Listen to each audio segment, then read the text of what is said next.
প্রিয় দর্শক, আপনাদের সবাইকে স্বাগত জানাচ্ছি। আমি এস এম আকাশ। দেখছেন দেশ ভাবনা। এই মুহূর্তে বাংলাদেশ। আপনারা জানেন যে সারা দেশে কম বেশি যে হামের যে প্রাদুর্ভাব দেখা দিয়েছে সেই বিষয় নিয়ে আমরা আলোচনা করব। আমাদের স্টুডিওতে দুজন বিশেষজ্ঞ আছেন, তাদের সাথে পরিচয় করে দিয়ে আমাদের সাথে রয়েছেন ডাক্তার বেনজির আহমেদ, জনস্বাস্থ্যবিদ, আপনাকে স্বাগত জানাচ্ছি।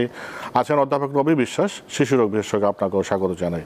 ডাক্তার বেনজির আহমেদ, আমরা তো জানি যে শিশুদের যে টিকাদান কর্মসূচি সেটা বাংলাদেশে বেশ সাফল্যজনকভাবে দেওয়া হয়েছিল, বেশ বাংলাদেশের অর্জন ভালো, কিন্তু এখন কি এমন ঘটলো যে এইরকম পরিস্থিতি তৈরি হলো হামের ক্ষেত্রে? না, ধন্যবাদ আকাশ।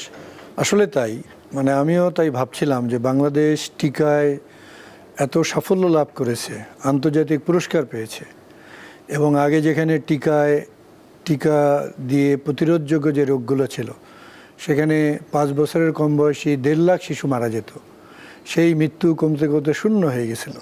এবং সেই 1989-90 সালে যেখানে টিকার হার ছিল 2, সেইটা আমাদের চলে আসছে 95-90 ভাগে। সেই রকম একটা দেশে এই টিকা প্রতিরোধযোগ্য হামের রোগে এত বাচ্চা আক্রান্ত হবে, এত বাচ্চা মারা যাবে, এটা সত্যি অপ্রত্যাশিত এবং অনাকাঙ্ক্ষিত। টিকা দিয়ে প্রতিরোধযোগ্য যেহেতু রোগটা, তার মানেই হলো যে টিকার সমস্যা ঘটেছে, যে কারণে এই রোগটা ছড়িয়েছে। টিকার সমস্যা মানে হলো যে এই রোগটা অত্যন্ত ছোঁয়াচে, খুব বেশি ছড়ায়। তো সেই জন্য এখানে হার্ড ইমিউনিটির জন্য 90-95 ভাগ বাচ্চার টিকার হার প্রয়োজন হয়। কিন্তু কোভিড থেকেই এটা শুরু হয়েছে কিছুটা, কিন্তু 2025 সালে সুস্পষ্টভাবে এটা অনেক কম, 60 ভাগের মতো, 59.সাম কাভারেজ যেটা। তার ফলে অনেক শিশু বাদ গেছে। আমাদের প্রায় 30-40 লক্ষ শিশুকে টিকা দিতে হয়, তার যদি 40 ভাগ কম হয় সেটা কয়েক লাখ শিশু। এই শিশুরা টিকা পায়নি, তার ফলে হার্ড ইমিউনিটিটা ডেভেলপ করেনি, তার ফলে এই ভাইরাসটা একজন থেকে কয়েকজন, এই ভাইরাসটা আবার ছড়ায় খুব বেশি। একজন আক্রান্ত হলে তার আশেপাশে 18 জন পর্যন্ত আক্রান্ত হতে পারে। এইভাবে ধীরে ধীরে বেড়েছে, এবং সব মিলিয়ে এটা আমাদের জন্য খুবই দুঃখের একটা ব্যাপার যে এখন আমাদের একটা পরিবারে 1-2 বাচ্চা, তাদের যদি এই 1-2 বাচ্চার এই অসুস্থতা হয় এবং মৃত্যু হয়, দুটোই খুবই অনাকাঙ্ক্ষিত। আমাদের হাসপাতালগুলোতে অনেক চাপ বেড়ে গেছে, শিশু হাসপাতাল থেকে শুরু করে যত আমাদের হাসপাতালে শিশু বিভাগগুলো আছে সেখানে জায়গা দেওয়া যাচ্ছে না, আইসিইউ দেওয়া যাচ্ছে না। সব মিলিয়ে আমরা খুবই একটা খারাপ অবস্থার মধ্যে পতিত হয়েছি। আপনার কাছে আরও বিস্তারিত জানবো যে টিকা আসলে কেন দেয়া হলো না, কোথায় প্রবলেম ছিল। সেটার আগে আমি একটু অধ্যাপক রবি বিশ্বাস, আপনার কাছে যেটা জানতে চাই, আপনি তো শিশু হাসপাতালে নিয়মিত দেখছেন শিশুদের কি অবস্থা। প্রথম মৃত্যুর কথা জিজ্ঞাসা করি যে শিশু এত মারা যাচ্ছে কেন? এটা কি শুধু হামের কারণে নাকি এর সাথে অন্য কোনো বিষয় আছে, বা এই যে মৃত্যুর হার এটা কি স্বাভাবিক নাকি অস্বাভাবিক? ধন্যবাদ আপনাকে। হামের জন্যে আসলে অ্যাবসোলুটলি হামের জন্যে মারা যায় না, কারণ আমাদের অভিজ্ঞতা থেকে আমরা যেটা জানি যে হাম হয় এটা একটা ন্যাচারাল প্রসেসে, এটা কিওর হয়ে যায়। কিন্তু কিছু ফ্যাক্টর এখানে কাজ করে। সেই ফ্যাক্টরগুলোর মধ্যে প্রথমত হচ্ছে যে সমস্ত শিশুরা যাদের রোগ প্রতিরোধ ক্ষমতা কম, সেটা বেশিরভাগ ক্ষেত্রে হচ্ছে আমাদের দেশে অপুষ্টিজনিত যে সমস্যাগুলো আছে, অথবা যে সমস্ত শিশুরা এই অন্য কোনো ধরনের ওষুধপত্র খায় যেগুলাতে রোগ প্রতিরোধ ক্ষমতা কমে যায়, তারা বেশি ভালনারেবল থাকে। আর রোগ প্রতিরোধ ক্ষমতা তো আবার ওই একটু আগে স্যার যেটা বললেন হার্ড ইমিউনিটির মাধ্যমে যেটা থাকে, তাই না? এটা যদি না থাকে, হাম কি করে দ্রুত এই রোগ প্রতিরোধ ক্ষমতা কমায় ফেললে তখন অন্য যে ইনফেকশান যেগুলা, স্পেশালি নিউমোনিয়া এমনি তো আমাদের দেশে নিউমোনিয়া একটা প্রবলেম, তাই না? এর মধ্যে যদি হামে সেই সাপ্রেশন করে ইমিউনিটি, তখন কিন্তু এই হামের বাচ্চাগুলা কমপ্লিকেটেড হয়। This is due to mainly pneumonia, other complications are there, but যেগুলা মারা যাচ্ছে বেশিরভাগই কিন্তু নিউমোনিয়ার কারণেই মারা যাচ্ছে। তা সেটির জন্যই দেখা যাচ্ছে যে এটা ন্যাচারাল না, এটা একটু আমাদের কাছে মনে হচ্ছে যে কোনো সময়ের তুলনায় এটা আনন্যাচারাল, বা এটা আমাদের প্রত্যাশিত না। জি, আপনার কাছে আবার আসবো। আমি যেটা বলছিলেন ডাক্তার বেনজির আহমেদ, এই যে কয়েক লক্ষ শিশুর টিকা পেল না, এটা কেন পেল না? মানে এর আগে পত্রপত্রিকায় যেটা দেখলাম যে আগের সরকারের কোনো সিদ্ধান্তের কারণে এটা হয়েছিল, বিষয়টা একটু ব্যাখ্যা করবেন? না, আসলেই তাই, যে এটা তো আমাদের টিকা যেহেতু কর্মসূচিটা এত সুসংগঠিত, একেবারে ন্যাশনাল থেকে শুরু করে গ্রাম পর্যায় পর্যন্ত, এবং এর কোল্ড চেইন থেকে শুরু করে বিভিন্ন লোকজন যেহেতু এত আছে, সেক্ষেত্রে তো এরকম হওয়ার কথা না। এটা ঘটনাটা ঘটেছে যে অন্তর্বর্তীকালীন সরকারের সময়ে আমাদের যে অপারেশন প্ল্যানগুলো যার আন্ডারে এই কর্মসূচিগুলো বাস্তবায়িত হতো, সেই অপারেশন প্ল্যান বন্ধের একটা সিদ্ধান্ত হয়।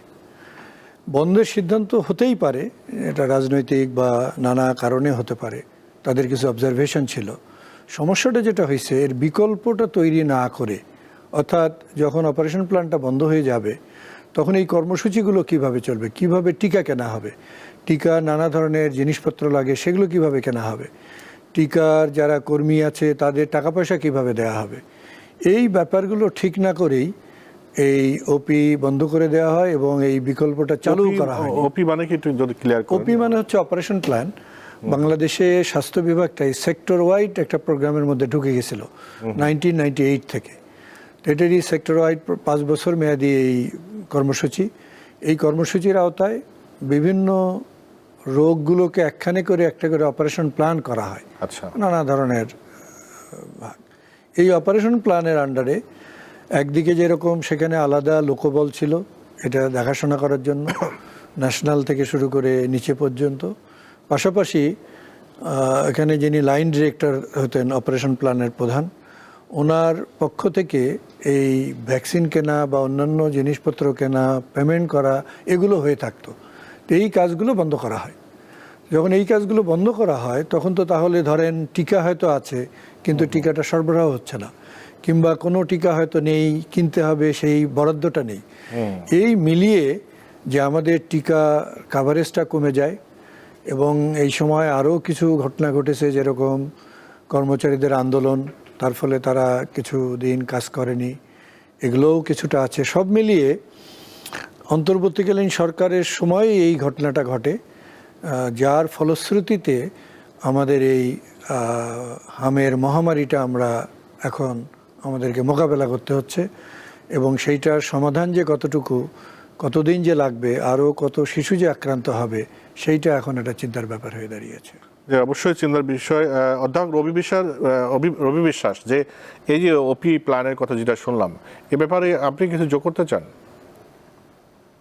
না, স্যার যেটা বলছে এটাই ঠিক আছে। আসলে 5 ইয়ারলি একটা ক্যাম্পেইন হয়, এক্সট্রা ক্যাম্পেইন, এটা কিন্তু হয় নাই। আর কোভিডের সময় থেকেই কিছুটা নেগেটিভ একটা ছিল, যে কিছুটা পার্সেন্টেজ একটু হয়তো কম হচ্ছিল। তারপরে কিছু সোশ্যাল বিষয়গুলো বোধহয় বিগত 18 মাসে কিছু সোশ্যাল টিকা দেওয়া, অনেকের ভিতরে একটা টিকা না দেওয়ার একটা বিষয় আমাদের দেশে অনেক সময় শোনা যায়, এগুলাও কিছুটা এখানে ইম্প্যাক্ট করছে কিনা সেটা, কারণ কিউমুলেটিভ ইফেক্ট এটা একটা ফ্যাক্টর। ডেফিনেটলি টিকার স্বল্পতা ছিল, কর্মচারীদের আন্দোলন ছিল, করোনার সময় কিছু কমে গেছে, তারপরে কিছু সোশ্যাল ফ্যাক্টর, অনেক সময় এই একটা তো দিছি আর দেওয়ার দরকার নাই, ডাবল ডোজটা এটা মিস হয়েছে, হয়তো অনেকে এরকম একটা গ্রুপ হয়তো থাকতেও পারে, তারা টিকার ব্যাপারে একটু নিরুৎসাহিত করতে চায়, এরকম কিছু জিনিসও কিন্তু এখানে হয়তো ভূমিকা রাখতে পারে। আমরা এখন সব বিষয়ে আমাদের নজর রাখতে হবে যাতে এটা আমরা কাটিয়ে উঠতে পারি। এখন যেহেতু একটা আমাদের নতুন ক্যাম্পেইন হচ্ছে, এই সময় যেন এইগুলা ফ্যাক্টর কোনোভাবে কাজ না করে, সেই জন্যেই আমি এটা করছি যে যারা এই ধরনের মনোভাব পোষণ করছেন যে না টিকার দরকার নাই, অমুক নাই, সেটা থেকে যেন আমরা বেরিয়ে আসতে পারি। এবং বাকি যে এগুলা উনি বলেছেন, একটা সব কিছু মিলিয়ে একটা টিকার ঘাটতিটাই এখানে, যেহেতু এটা প্রতিরোধযোগ্য একটা রোগ, মানে 99% preventable by vaccine, so there is some gap through vaccine. আচ্ছা, এখন ডাক্তার বেনজির আহমেদ, এখন যে ক্যাম্পেইনটা শুরু হলো আপনার কত ইয়েতে দেওয়া হচ্ছে, যে 18টি জেলায় 30টি উপজেলায় প্রথমে প্রাথমিকভাবে দেওয়া হচ্ছে, কিন্তু তো অনেক জেলায় তো 56টা জেলায় বোধহয় এটা প্রাদুর্ভাব দেখা দিয়েছে। কিন্তু এখন যে প্রশ্ন, আমাদের যে টিকা পর্যাপ্ত কি আছে, বা আমাদের অবকাঠামোর যে অবস্থা, স্বাস্থ্য ব্যবস্থাপনার যে ব্যবস্থা হঠাৎ করে তো শুরু হয়ে গেল? না, এই সিদ্ধান্তটা আমার কাছে খুব ভালো মনে হয়নি যে আমি কালকেই সিদ্ধান্ত নিলাম আগামীকাল থেকে টিকা দিচ্ছি। টিকা এমন একটা জিনিস, একটা ক্যাম্পেইন, এটা ক্যাম্পেইনকে সফল করতে হলে মানুষকে উদ্বুদ্ধ করতে হবে, যেটা অধ্যাপক রবি বলতেছিলেন যে কারো মনে তো কোনো সংশয় থাকতে পারে। যেমন ধরেন আগে মারা সবসময় 9 মাস বয়সে বাচ্চা টিকা দিয়েছে, এখন যখন 6 মাস আসবে তখন তো মার মনে একটা সংশয় জাগবে যে আমি 6 মাসে যে টিকা দেবো আমার বাচ্চার কোনো ক্ষতি হবে কিনা। এরকম অনেক বিষয় আছে। কিংবা ধরেন 9 মাসের পরে এখন 6 বছর বয়স পর্যন্ত টিকা দেওয়া হবে, 59 মাস 59 বছর। তো এখন এই যে এই টিকাটা যে দেয়া হবে এটা তো অনেকেরই সংশয় থাকবে। এমন না তো যে আমি বললাম আর সাথে সাথে সবাই একদম এটাতে রাজি হয়ে গেল। আমার মত ছিল যে এর জন্য একটা আসলে কন্টিনজেন্সি, একটা প্ল্যান তৈরি করা দরকার ছিল এই মহামারীটা মোকাবেলায়।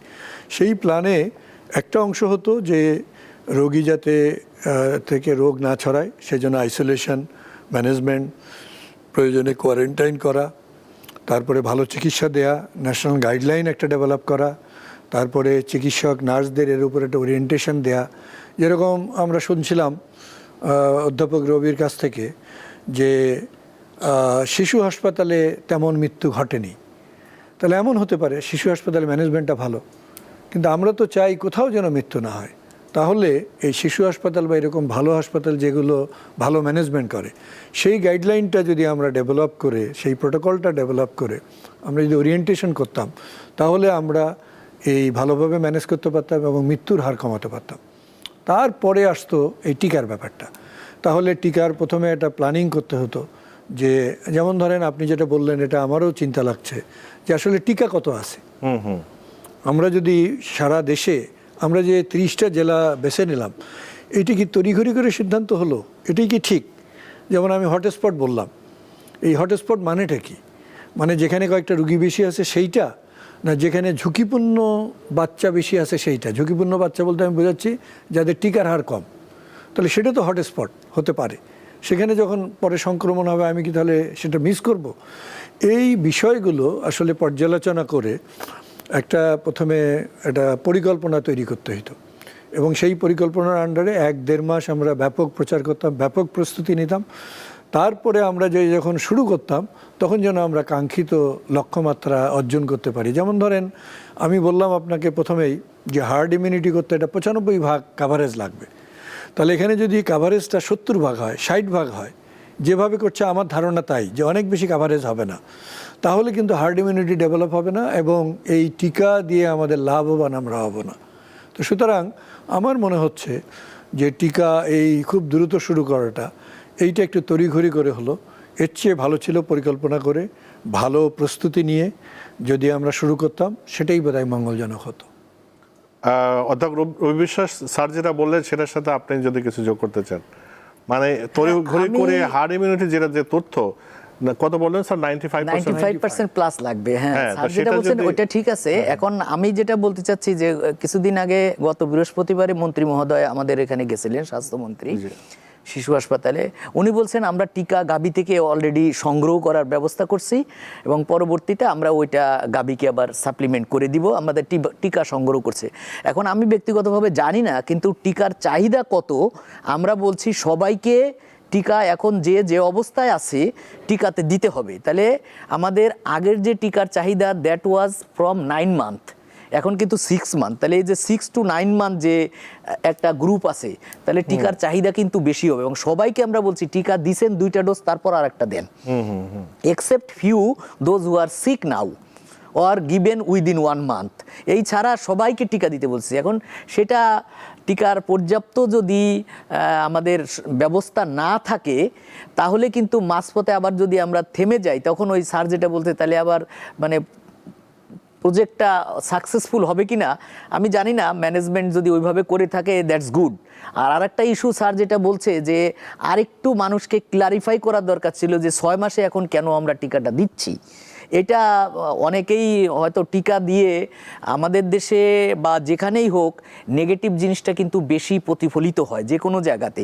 হয়তো কেউ একটা টিকা দিয়ে কোনো রকম একটা খিচুনি হয়েছে, সে কিন্তু আর টিকার ধারে যেতেই যাবে না। তো তখন চিন্তা করবে 9 মাসে দিয়ে এই অবস্থা হয়েছিল, 6 মাসে তো আরও বাচ্চা শিশু ও ধরতে পারবে কিনা। তো এই ব্যাপারে আরও বেশি সচেতনতামূলক প্রোগ্রাম নেওয়ার জন্যে আরেকটু সময় নিলে হয়তো ভালো হইতো, কারণ এখন যে অ্যাটাকটা হয়েই গেছে, ঠিক আছে, এটাকে কিছুটা প্রতিরোধ করা, হ্যাঁ, ম্যানেজমেন্ট ইস্যু দিয়ে, এবং এটা ফুল প্লেজেড একটা স্কোপ তৈরি করে গেলে যদি থাকে আমার কোনো আপত্তি নাই, কিন্তু যদি না থাকে এবং it's starting from very nominals 56 district, সেখানে আমরা নিচ্ছি 30 উপজেলা, তাই না, এটা অনলি ভেরি মানে নেগলিজেবল ইয়ে। আকাশ, এখানে আরও একটা ব্যাপার আছে যেটা আমার মাথায় আসতেছে, সেটা হলো যে এই ধরুন এই বাচ্চাদের টিকা দিতে যে আমাদের স্বাভাবিক টিকার কোয়ান্টিটিটা কমে গেল, পরিমাণটা কমে গেল, তাহলে 9 বছর বাচ্চা সারা দেশ জুড়ে যে টিকাটা দেওয়া হয় তাদের টিকা যদি কমে যায় তাহলে তো আমি ওই বাচ্চাদের টিকা দিতে পারবো না। তাহলে ওই বাচ্চাদের যদি টিকা না দিই তাহলে তো আমি আরও ভালনারেবল বাচ্চা বেশি তৈরি করলাম, যে যারা টিকা পেলে ভালনারেবল হতো না বা তাদের হওয়ার ঝুঁকি থাকতো না, তাদেরও আমরা তৈরি করলাম। সব মিলিয়ে আমার কাছে মনে হচ্ছে এটা একটু তাড়াতাড়ি হলো, আরেকটু সময় নিয়ে আরেকটু ভালো পরিকল্পনা করে সব কিছু চিন্তাভাবনা করে যদি করা যেত সেটাই আমার মনে হয় শ্রেয়তর ছিল। অধ্যাপক রবি বিশ্বাস, যে একটা প্রত্যেক দিন যেহেতু আপনি এই রোগী সামলাচ্ছেন এখানে হাসপাতালে, শিশু হাসপাতাল বা হাসপাতাল ম্যানেজমেন্টগুলো, তা হাসপাতাল রোগীর মানে চাপ কেমন দেখছেন সেটা একটা। এছাড়া এখন যেহেতু সবাই একটু আতঙ্কিত, যার বাসায় বা যে মায়ের একটা ছোট সন্তান আছে তার জন্য তো একটা বড় আতঙ্কের বিষয়। সে কখন বুঝবে যে তার বাচ্চার হাম হয়েছে, বা কখন হাসপাতালে যাবে বা চিকিৎসকের কাছে যাবে, কিভাবে ছড়ায় বা তার সাবধানতা কি হতে পারে? হ্যাঁ, খুবই গুরুত্বপূর্ণ বিষয়। কারণ হচ্ছে আতঙ্ক তো একটা, যতই আমরা বলি আতঙ্কিত না, সচেতন হন, তারপরেও আতঙ্কে এসেই যায়। আমরা অনেক ফোন টোন পাচ্ছি যে স্যার আমি তো আপনাকে সবসময় দেখি, এখন আমার বাচ্চাকে কি করব, এই অবস্থা ওই অবস্থা। যাই হোক, এটা হবেই স্বাভাবিক। তাহলে আমাদের প্রথম হচ্ছে যে কোনো বাচ্চার এখন জ্বর হলেই যদি হাই গ্রেড ফিভার হয়, কারণ হামের আমরা ন্যাচারাল হিস্ট্রিটা যদি চিন্তা করি তাহলে একটা হামের রুগী কিন্তু প্রথমে জ্বর দিয়ে শুরু হবে, হাই ফিভার, তারপরে র্যাশ উঠবে 4 দিন পরে সাধারণত অ্যাভারেজ। তাহলে এই 4 দিনে কিন্তু অলরেডি সে হামে আক্রান্ত, হ্যাঁ, এবং এই সময় তার পাশে যে আছে সেও কিন্তু আক্রান্ত হবার একটা সম্ভাবনার মধ্যে থেকে যাচ্ছে। তাহলে আইডেন্টিফিকেশনের জন্য আমাদেরকে শুধু র্যাশ না, আমরা তো র্যাশ হইলে বলতেছি যে আমরা র্যাশ দেখে হাম, আসলে তাই বুঝি আমরা বেশিরভাগ ক্ষেত্রে। জ্বর তো বিভিন্ন কারণে হয়, কিন্তু এই মুহূর্তে আমার মনে হয় যে জ্বর হইলেই যদি একটু বেশি জ্বর হয়, হ্যাঁ, এবং সাথে আমরা ঠান্ডা, তো এটাও কিন্তু খুব কমন আমাদের, যে ঠান্ডা তো একটু থাকেই, এবং নাক দিয়ে পানি পড়া, কফ, করিজা, কনজাংটিভাইটিস, একটু এটা চোখে একটু লালচে ভাব, দানা, এগুলা যদি থাকে তাহলে তো আরও বেশি হয়ে গেল।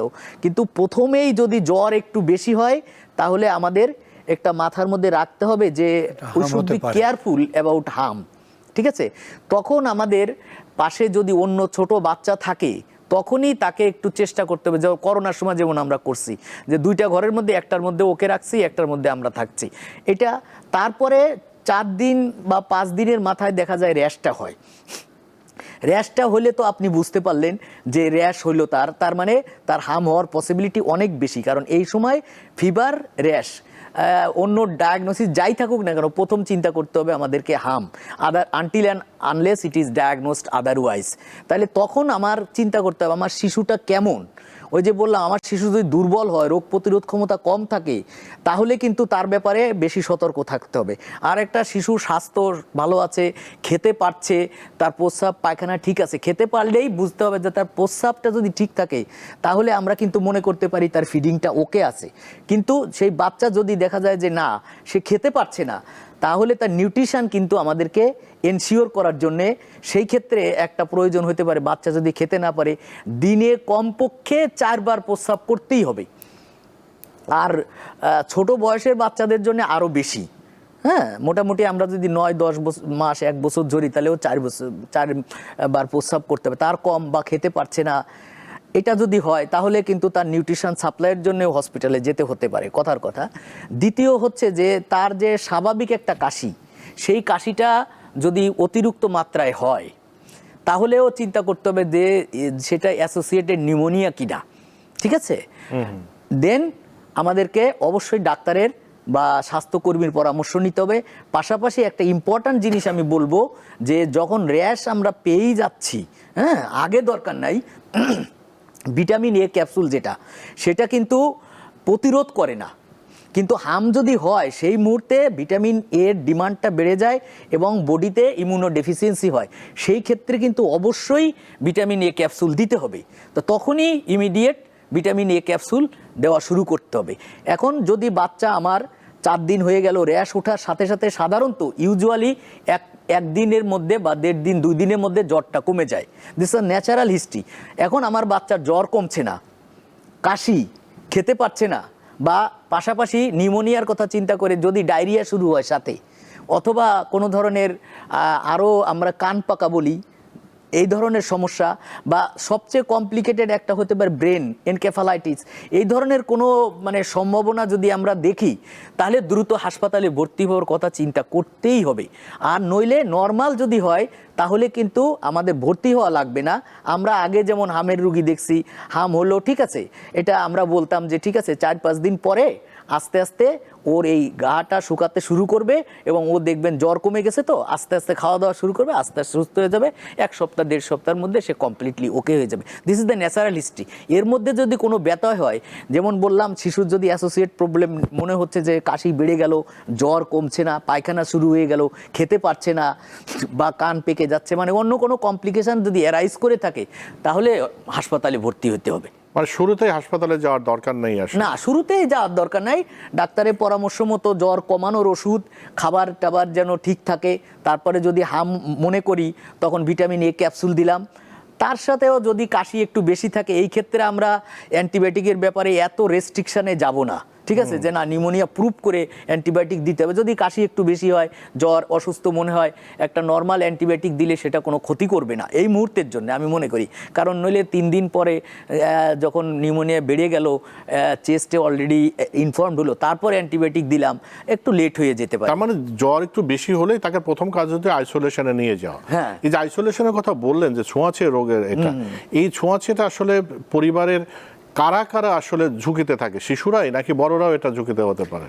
হ্যাঁ, বড়রাও অবশ্যই, 60 ঊর্ধ্ব যারা আছে, বয়স্করাও কিন্তু তাদেরও ইমিউনিটি একটু কমে থাকে, আমরা যেটা বলি, তারাও থাকে। তবে বেশিরভাগ ক্ষেত্রে হামের ক্ষেত্রে আমরা যেটা জানি যে শিশুরাই বেশি ভালনারেবল, মানে বিলো 5 ইয়ার্স। আর তার থেকেও যদি আপনি আরও কোয়ান্টিফাই করেন, তাহলে দেখা যাচ্ছে যে বিলো 1 ইয়ার আমাদের যত ডেথ এগুলা দেখা যাচ্ছে কিন্তু বেশি মারা গেছে 1 বছরের নিচে বাচ্চারা। তাদের আক্রমণের হারটা যেমন বেশি থাকে, রোগ প্রতিরোধ ক্ষমতা কম থাকে, এবং নিউমোনিয়ার যে তীব্রতা এটা কিন্তু তাদেরকে অ্যাটাক করে বেশি। এই জন্যে তাদের মৃত্যুর ঝুঁকিটা তাদের মধ্যে বেশি। অসুস্থতা বড়রা হইলেও সময় নেয়, কিন্তু ছোট বাচ্চাদের এখানে বোধহয় অধ্যাপক রবি আরেকটা কারণ, যে 9 মাসের আগে তো আমরা টিকা দেই না, তাহলে মা থেকে যে প্রতিরোধটুকু পায় সেটাই তাকে প্রোটেকশন দেয়, কিন্তু সেটা সবসময় সাফিসিয়েন্ট না। আমরা আগেও দেখেছি যে ছোট বাচ্চাদের একটু করে মাইল্ড হাম দেখা দেয় 9 মাসের আগেই, আর 9 মাসে যারা টিকা পেয়ে যাচ্ছে তাদের এটা প্রতিরোধ জন্মাচ্ছে। সুতরাং উনি যেটা বলছিলেন যে 1 বছরের নিচে বেশি ভালনারেবল, এই কথাটার একটা গুরুত্ব দিতে হবে। পাশাপাশি আরেকটা খুব গুরুত্বপূর্ণ কথা বলছে, যেটাকে আমরা কেস ডেফিনেশন বলি, বা সংজ্ঞাটা কী হবে, এটা এখন আমাদের স্বাস্থ্য বিভাগ প্রচার করা দরকার, টিভি, রেডিও, বিভিন্ন মাধ্যমে। সেটা হলো যে কি হলে একজন তার বাচ্চাকে সন্দেহ করবে যে তার হাম হতে পারে। উনি যেটা গুরুত্বপূর্ণ কথা বলছেন, আমিও সেটার সঙ্গে একমত। সেটা হলো এখন যদি ছোট বাচ্চার কোনো জ্বর হয়, বেশি জ্বর, তাহলে প্রথমে হাম চিন্তা করতে হবে, না হলে তো নেই, কিন্তু প্রথমেই হাম চিন্তা করা। তারপরে উনি যেগুলো বলেছেন সেগুলোও খুব গুরুত্বপূর্ণ।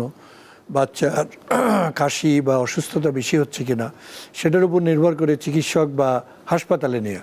তো এই দুটো আমার মনে হয় যে প্রচারের জন্য একটা ভালো যে যাতে করে কেউ লেট করে না আসে, যে জ্বর হলেই আপনি হাম ভাববেন এবং প্রয়োজনে চিকিৎসক বা স্বাস্থ্যকর্মীর সঙ্গে যোগাযোগ করবেন।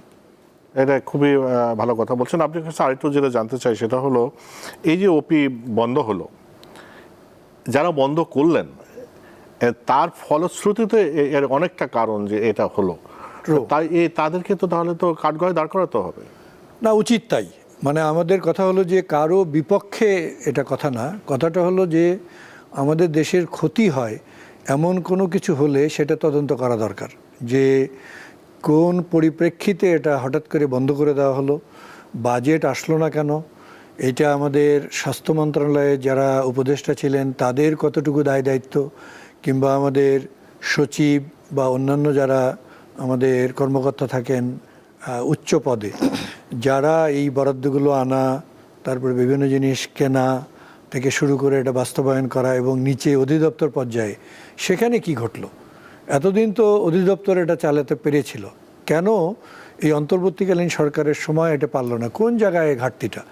এখান থেকে যেটা হবে সুবিধা সেটা হলো যে কাউকে মানে কাঠগড়ায় দাঁড় করানো বা কাউকে জবাবদিহি করার চেয়েও বেশি প্রয়োজন হলো যে আমাদের যে ক্ষতিটা হলো সেটা কেন হলো, এবং ভবিষ্যতে যাতে এই ধরনের ক্ষতি না হয় এখান থেকে যেন সেই দিক নির্দেশনা কিছু বেরিয়ে আসে, যে এরকম জনস্বাস্থ্য যে কর্মসূচিগুলো, যেখানে আমাদের দেশের একটা জিনিস খেয়াল করতে হবে আপনাকে, যে আমাদের জনসংখ্যা বেশি, 18 কোটি মানুষ, আমাদের বাচ্চা 2.5, 3, 4 কোটি। তো সুতরাং অন্য একটা দেশ যার লোকসংখ্যাই কয়েক লাখ, আমাদের বাচ্চাই হলো সেই কত লাখ বা কত কোটি। তো সুতরাং কোনো কর্মসূচি যদি ব্যর্থ হয় তাহলে তার ইমপ্লিকেশনটা ব্যাপক। এবার যেটা আমরা দেখলাম, প্রায় 50 জন বাচ্চা মারা যাওয়া একটা রোগে, এই যুগে আমরা এটা চিন্তা করি না, কোনো সময় আমরা প্রত্যাশা করি না। তাহলে এই যে বাচ্চাগুলো মারা গেল, এর দায় কি কাউকে নিতে হবে না? এই দায়টা কাউকে নিতে হবে, তাকে জবাবদিহি করতে হবে। এবং পাশাপাশি আমাদের এই লুফলগুলো, আমাদের যে এই ঘাটতির জায়গাগুলো, এগুলো আমরা কিভাবে ওভারকাম করতে পারি এবং ভবিষ্যতে যেন, কেননা আরও কিছু রোগ আছে, যেরকম ধরেন জলাতঙ্ক, এটা বেড়ে যাচ্ছে, যেরকম যক্ষ্মা, কুষ্ঠ, কালাজ্বর, ম্যালেরিয়া, এরকম অনেকগুলো, ডেঙ্গু, অনেকগুলো রোগ আছে যেগুলো আমাদের অপারেশন প্ল্যানের আন্ডারে যে আমরা কর্মসূচি নিচ্ছিলাম তাতে যেমন 2টো রোগ নির্মূল অর্জন করেছে, কালাজ্বর এবং ফ্যালেরিয়াসিস, অনেকগুলো রোগ নিয়ন্ত্রণে আছে। সেইটা আমাদের আবার নিয়ন্ত্রণহীন হবে, যে রোগটা নির্মূল হলো আবার সেই রোগটা আসবে। এটা তো আমাদের দেশের জন্য কোনো মতেই ভালো হইতে পারে না, এটা আমাদের দেশের জন্য খুবই আশঙ্কার। এবং সামনে এই রোগগুলো কিন্তু আবার আসার, এখন হাম আসলো, একসময় আমরা জলাতঙ্ক দেখব, একসময় ম্যালেরিয়া দেখব, কালাজ্বর দেখব।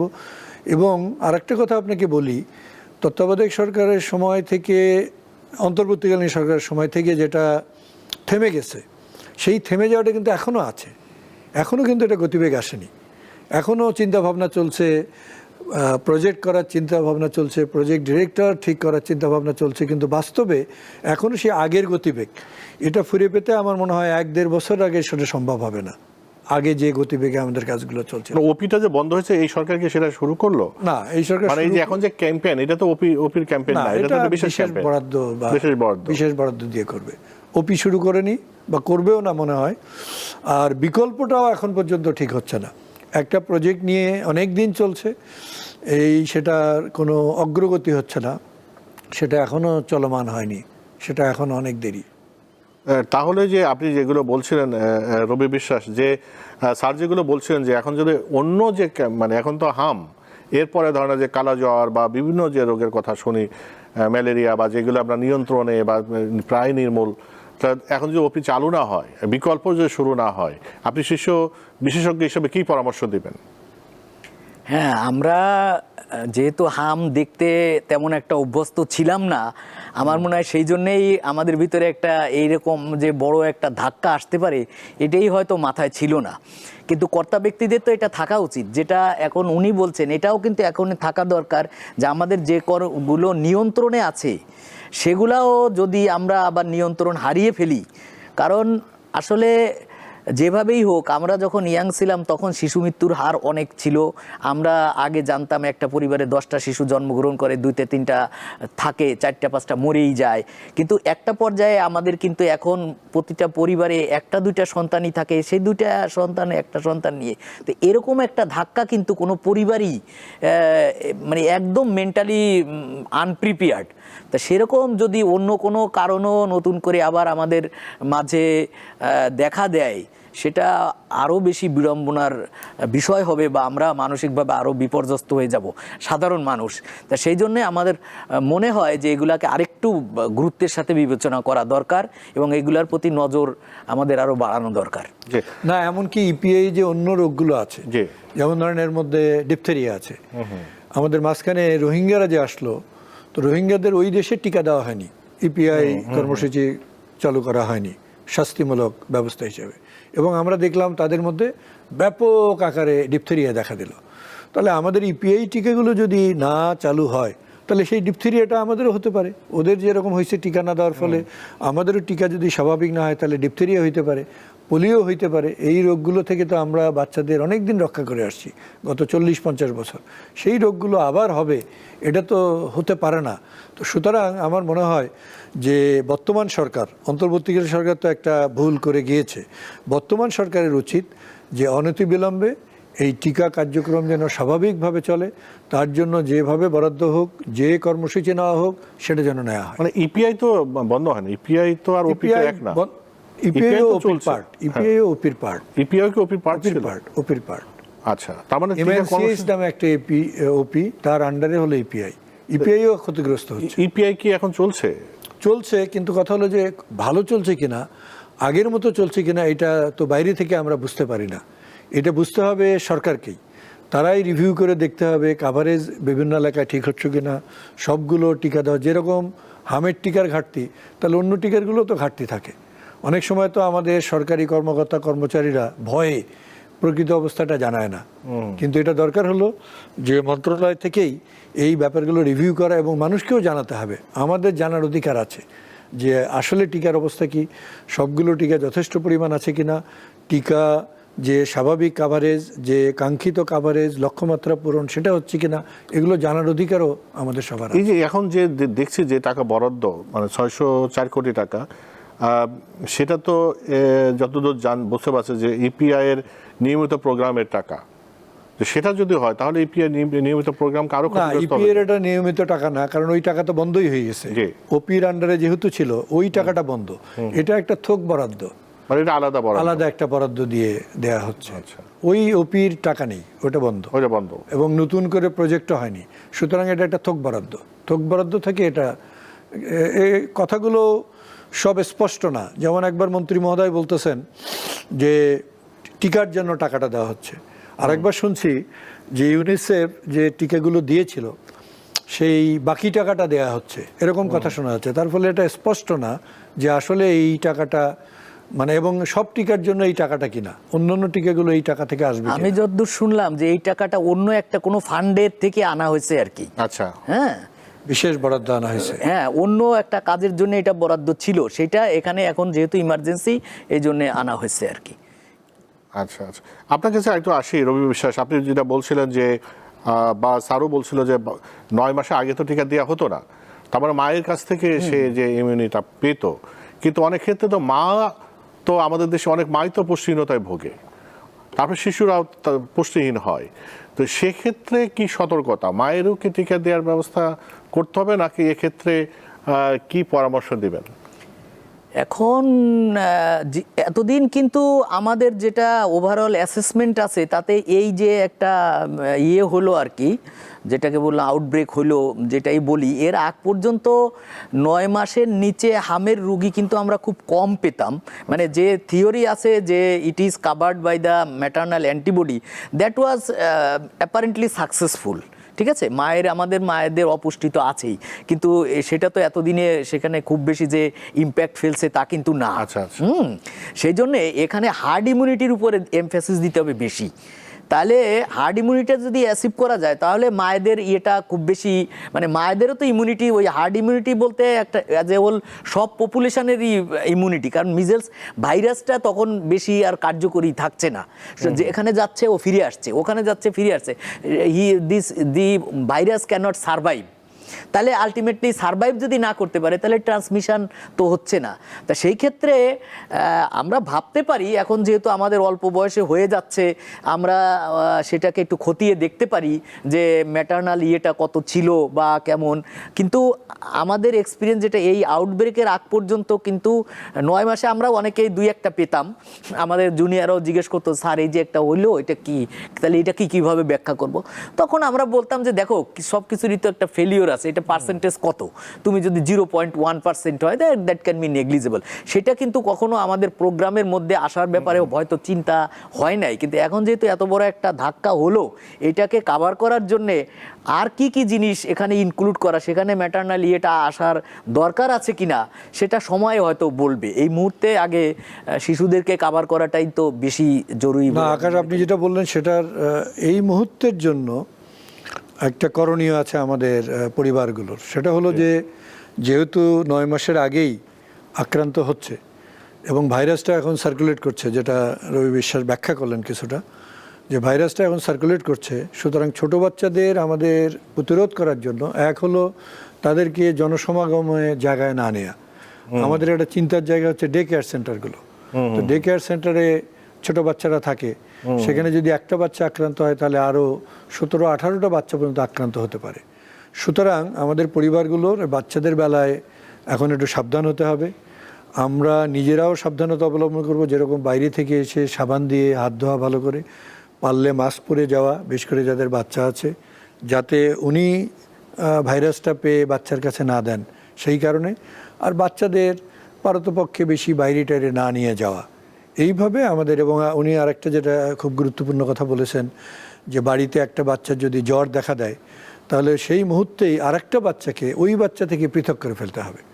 অর্থাৎ যার জ্বর দেখা গেল ও একটা ঘরে থাকাই ভালো, সেই ঘর থেকেও বেরোবে না, তার খাবার দাবার ওই ঘরে থাকবে, সেই রুমে অ্যাটাচ বাথ থাকলে ওই বাথরুমে যাবে। আর এই আরেকটা যে বাচ্চা আছে বা আর অন্য যে বাচ্চাগুলো আছে তাদেরকে ওদের থেকে আলাদা করে আমাদের আপাতত এই যে মহামারীটা চলছে আমাদের, এই মহামারী অবস্থায় সেই বাচ্চাদের আমাদের প্রতিরোধ করতে হবে বা রক্ষা করতে হবে। সেক্ষেত্রে একটা আমার কাছে মনে হলো, যেটা ধরুন দুজন হয়তো বলতে পারবেন, সেটা হলো একটা শিশু, ধরুন একটা ঘরে 3টা শিশু আছে, একটা শিশু জ্বর হলো, তো একটা শিশুকে আলাদা করলো, মা আলাদা করলো, কিন্তু মা তো সব শিশুদের কাছে যেতে হবে।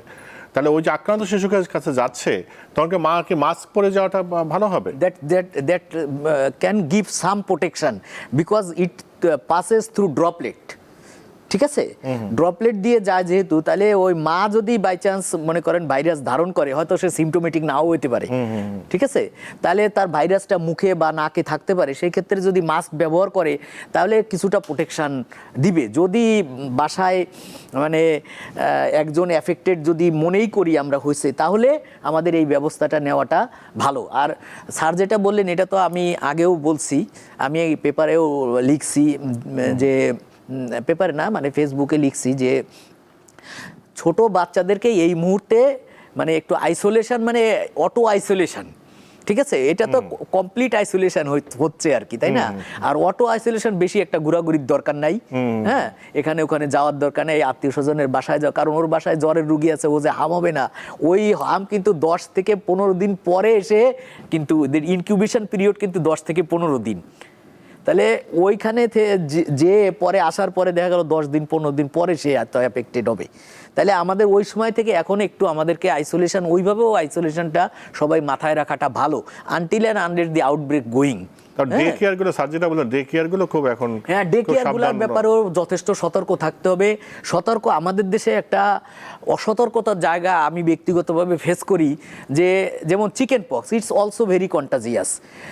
চিকেন পক্স হয়ে গেছে, স্কুলের টিচাররা বলতেছে না ওর কালকে আসতে হবে, না আসলে ওর পরীক্ষা নেওয়া হবে না, ও ফেল করে যাবে। মা বাবারা আমাদের কাছে বলছে স্যার স্কুলে না গেলে তো চলবে না।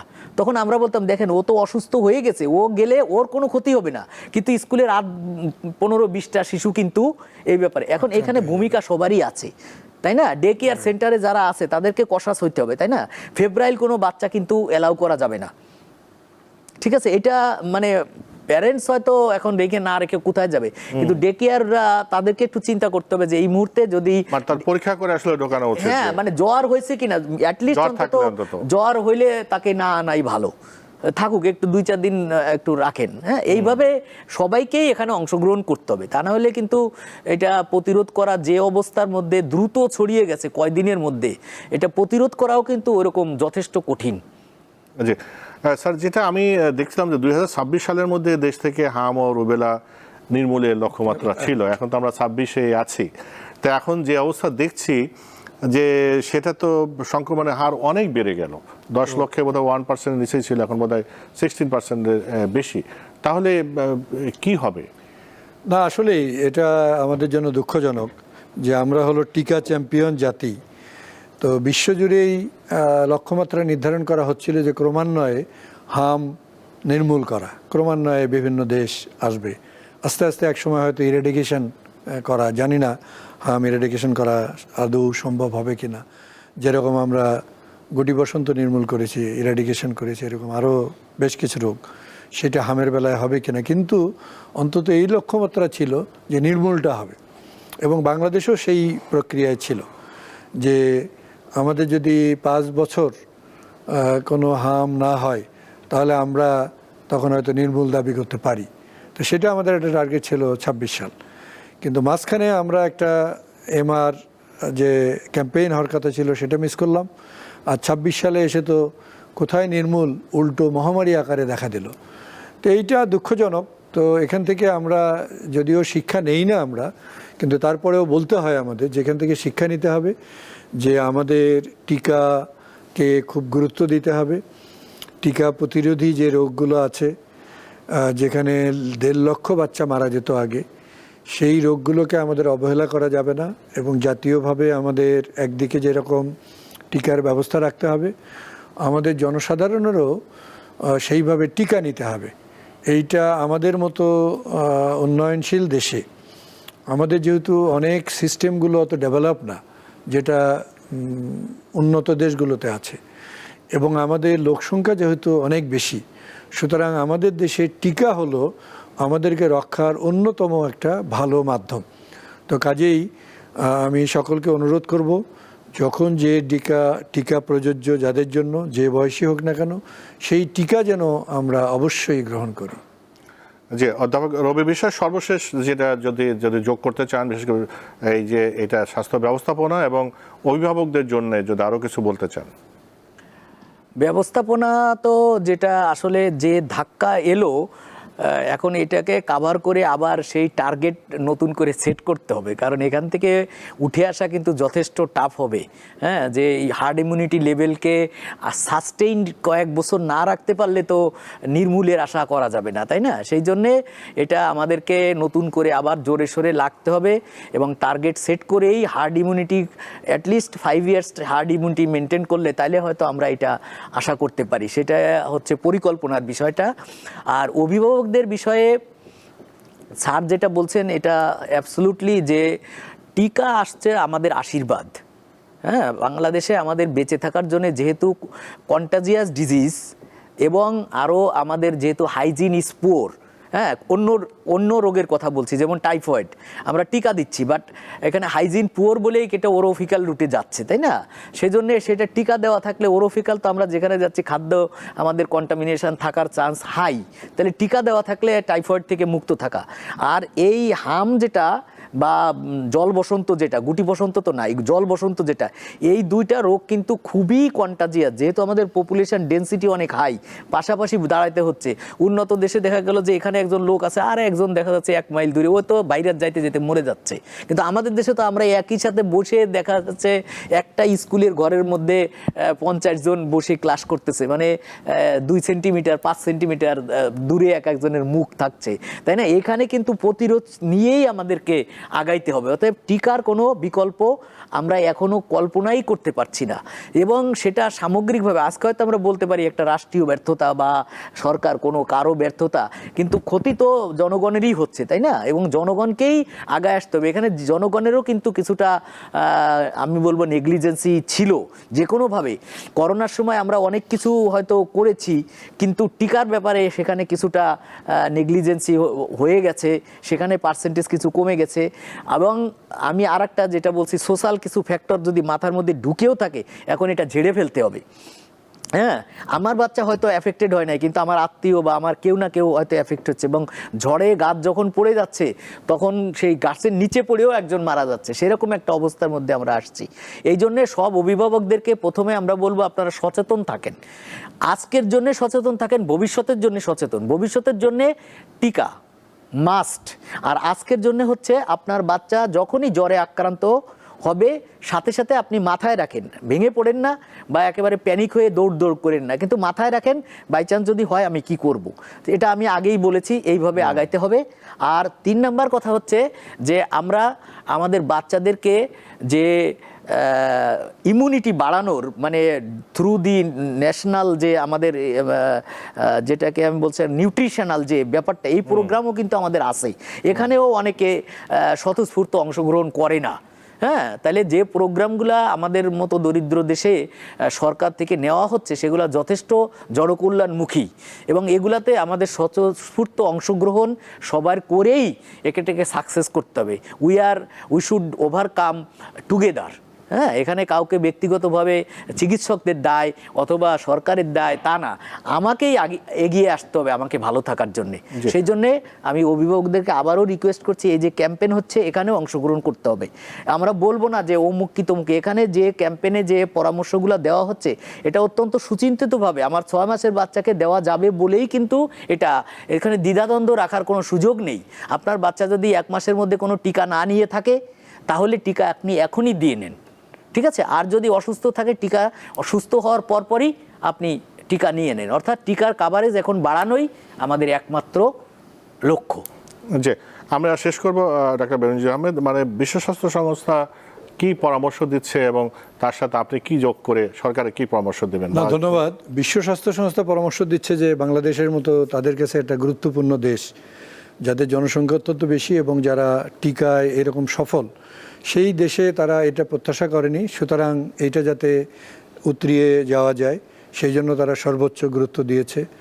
আপাতত তারা জোর দিয়েছে যে এই আউটব্রেকটাকে ঠেকানো এবং সেক্ষেত্রে রোগীদেরকে আইসোলেট করা, সম্ভাব্য যারা হতে পারে তাদেরকে কোয়ারেন্টাইন করা, তাদের ভিটামিন এ যেটা বলেছেন উনি দেয়া, এবং একটা ন্যাশনাল গাইডলাইন ডেভেলপ করা, গাইডলাইন ডেভেলপ করে ডাক্তার নার্সদের এটা ওরিয়েন্টেশন করা, যাতে করে শিশু হাসপাতালে যে মানের চিকিৎসা হচ্ছে একটা উপজেলায় যেন সেই মানের চিকিৎসা হয়। এবং এটা যদি আমরা উপজেলা, জেলা, মেডিকেল কলেজ, জাতীয় পর্যায়ে ঢাকায় সবখানে যদি একই মানের এবং উন্নত চিকিৎসাটা দিতে পারি তাহলে আমরা মৃত্যুটা প্রতিহত করতে পারবো, সেটা বিশ্ব স্বাস্থ্য সংস্থাও চায়। এবং পাশাপাশি আমাদের টিকাটা দিতে হবে, যেহেতু শুরু হয়েছে, যেটা অধ্যাপক রবি বললেন, আমিও সুর মেলাই যে আপনারা আপনাদের বাচ্চাদের অবশ্যই টিকা নেবেন এবং পাশাপাশি সচেতন থাকবেন। আপনারা এটা সম্বন্ধে তথ্য উপাত্ত সংগ্রহ করবেন, টিভি রেডিওতে যেগুলো প্রচার হয় সেখান থেকে কিছু শিক্ষণীয় পাওয়া যায়, সেগুলো আপনারা সেখান থেকে শিক্ষা নেবেন। আমরা আমাদের পরিবারগুলোকে প্রোটেক্ট করি এর বিরুদ্ধে, এবং কেউ আক্রান্ত হলে তার সর্বাত্মক চিকিৎসা দিয়ে তাকে ভালো করে তুলি, এই আহ্বান রাখছি আমি সকলের প্রতি। জি, ডাক্তার বেনজির আহমেদ, অনেক ধন্যবাদ সে পরামর্শ দেওয়ার জন্য। আশা করি জনগণ উপকৃত হবে। অধ্যাপক রবি বিশ্বাস, আপনাকে অনেক ধন্যবাদ, সুন্দর পরামর্শ দিয়েছেন। প্রিয় দর্শক, এতক্ষণ আমাদের সঙ্গে ছিলেন। এই যে হামের যে প্রাদুর্ভাব বা এখন যে সংক্রমণ বেড়েছে, এটা সচেতন হতে হবে, যেমন আমাদের 2 জন বিশেষজ্ঞ সেটা বলেছে। আর টিকার কোনো বিকল্প নেই, সরকার টিকা দেওয়া শুরু করেছে। আপনার বাচ্চার যদি টিকা দেওয়া না থাকে অবশ্যই টিকা দেবেন। 6 মাস 9 মাস সরকার যেটাই বলুক টিকা দিতে হবে। সরকার চিন্তিত, যেমন ডক্টর রবি বিশ্বাস বলেছেন 6 মাস বয়সেই দেয়া যাবে টিকা, এতে কোনো সমস্যা নেই।